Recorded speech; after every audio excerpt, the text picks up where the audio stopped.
తెలంగాణలో తెలుగుదేశానికి పూర్వ వైభవం తీసుకొస్తాం, మళ్ళీ పచ్చ జెండాను రెపరెపలాడిస్తాం. ఇది టీడీపీ అధినేత చంద్రబాబు ఎప్పుడూ చెప్పే మాట. లక్షల మంది కార్యకర్తల ఆకాంక్ష కూడా ఇదే అని ఆయన అంటున్నారు. మరి ఇప్పుడు ఆ సమయం ఆసన్నమైందా? 10 ఏళ్లుగా నిస్తేజమైన టీడీపీ మళ్ళీ ఉత్తేజితం కాబోతోందా? ప్రస్తుతం ఉన్న అన్ని పదవుల్ని రద్దు చేసి సరికొత్తగా పార్టీ నిర్మించేందుకు రంగం సిద్ధమవుతోందా? తెలంగాణ గట్టు మీద ఇప్పుడు ఇదే చర్చ. తెలంగాణలో తెలుగుదేశం స్పీడ్ పెరుగుతుందా? ఏపీలో దూకుడు హైదరాబాద్లో జోష్ పెంచుతుందా? పార్టీకి చంద్రబాబు పునర్వైభవం తీసుకొస్తారా?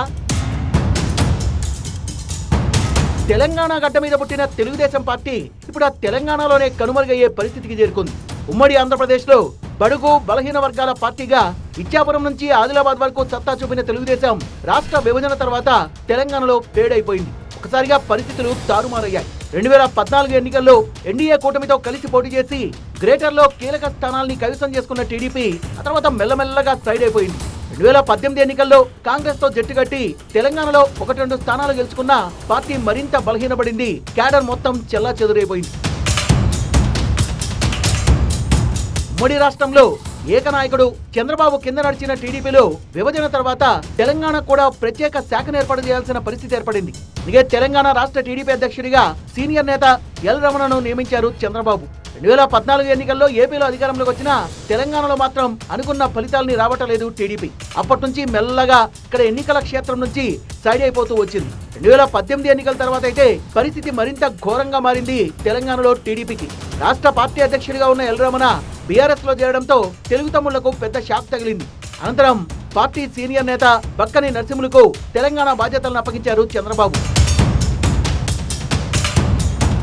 బక్కని నరసింహులు సారథ్యంలో కూడా పార్టీకి పెద్దగా కలిసి రాలేదు. 2019 ఎన్నికల్లో ఏపీలోనూ టీడీపీ అధికారాన్ని కోల్పోవడం తెలంగాణలో పార్టీని మరింత బలహీనపరిచిందని చెప్పొచ్చు. కరుడుగట్టిన కార్యకర్తలున్నా నడిపించే నాయకులు లేకపోవడంతో పార్టీ ఉన్నా లేనట్టుగానే తయారైంది. 2023 ఎన్నికలకు ముందు బీసీ నేత కాసాని జ్ఞానేశ్వర్ కు పార్టీ పగ్గాలను అప్పగించారు చంద్రబాబు. అయితే అది కూడా 3 నాళ్ల ముచ్చటే అయింది. తెలంగాణ అసెంబ్లీ ఎన్నికల్లో పోటీ చేయొద్దని అధిష్టానం తీసుకున్న నిర్ణయాన్ని వ్యతిరేకిస్తూ తన పదవికి రాజీనామా చేసి బీఆర్ఎస్ కండువా కప్పేసుకున్నారు కాసాని జ్ఞానేశ్వర్. ఇలా పార్టీ రాష్ట్ర అధ్యక్షులే కండువాలు మార్చేయడం టీడీపీని కోలుకోలేని దెబ్బ కొట్టేసిందని చెప్పొచ్చు. 10 ఏళ్లుగా ఇన్ని డక్కా మొక్కీలు తింటూ కూడా తెలంగాణలో సజీవంగా ఉన్న తెలుగుదేశం పార్టీకి ఇప్పుడు మళ్లీ టైం వచ్చినట్టే కనిపిస్తోంది. 2024 ఎన్నికల్లో ఏపీని బంపర్ మెజార్టీతో చేజిక్కించుకుంది టీడీపీ కూటమి. దీంతో పక్కనే ఉన్న తెలంగాణలో కూడా జోష్ నింపుకుంటుందని ఆశాభావం వ్యక్తం చేస్తున్నారు తెలుగు తమ్ముళ్లు. ఆ దిశగా చంద్రబాబు కూడా ప్రయత్నాలు మొదలెట్టినట్టు తెలుస్తోంది. నవ్యాంధ్రకు 2వ ముఖ్యమంత్రి అయ్యాక గ్రాండ్ గా హైదరాబాద్ లోకి ఎంట్రీ ఇచ్చిన చంద్రబాబు ఎన్టీఆర్ ట్రస్ట్ భవన్ లో పార్టీ నేతలతో మంతనాలు కూడా జరిపారు. ఇటీవల జరిగిన పార్టీ పొలిట్ బ్యూరో మీటింగ్ లోనూ తెలంగాణలో బలోపేతం కోసం తీసుకోవాల్సిన చర్యలపై చర్చించారు. తెలంగాణలో ఇప్పటికీ టీడీపీ ఓటు బ్యాంక్ బలంగా ఉందన్నది చంద్రబాబు విశ్వాసం. ఇదే పార్టీకి పూర్వ వైభవం తీసుకురావడంపై ఫోకస్ పెట్టిన ఆయన మరోసారి ఎన్టీఆర్ ట్రస్ట్ భవన్ లో కీలక సమావేశం నిర్వహించారు. పార్టీ నేతలు కార్యకర్తలతో సమావేశమైన చంద్రబాబు పార్టీని ఎలా ముందుకు తీసుకెళ్లాలనే అంశంపై దిశానిర్దేశం చేశారు. ఏ విషయం కూడా నేను ఇక్కడ కమిటీగా చెప్పలేను, ఎందుకంటే కూటమి కానీ పార్టీలు కానీ అవన్నీ చాలా విషయాలన్నీ కూడా ఆలోచించి అందరూ కలిసి చేసుకున్నది కూటమి. ఆ విషయం గుర్తుపెట్టుకోవాలి. ఇప్పుడు ప్రస్తుతం ఇక్కడ కార్యకర్తలు ప్రజల మనోభావాల ప్రకారం ఏం చేయాలని ఆలోచిస్తున్నా. రాబోయే రోజుల్లో ఒక యాక్షన్ ప్లాన్ తయారు చేస్తాం. ఎక్కడైనా సరే స్ట్రాటజీ ముందు చెప్పరు, అప్రోప్రియట్ టైంలో రైట్ స్ట్రాటజీ ఉంటుంది, దాని ప్రకారం ఆలోచిస్తాం.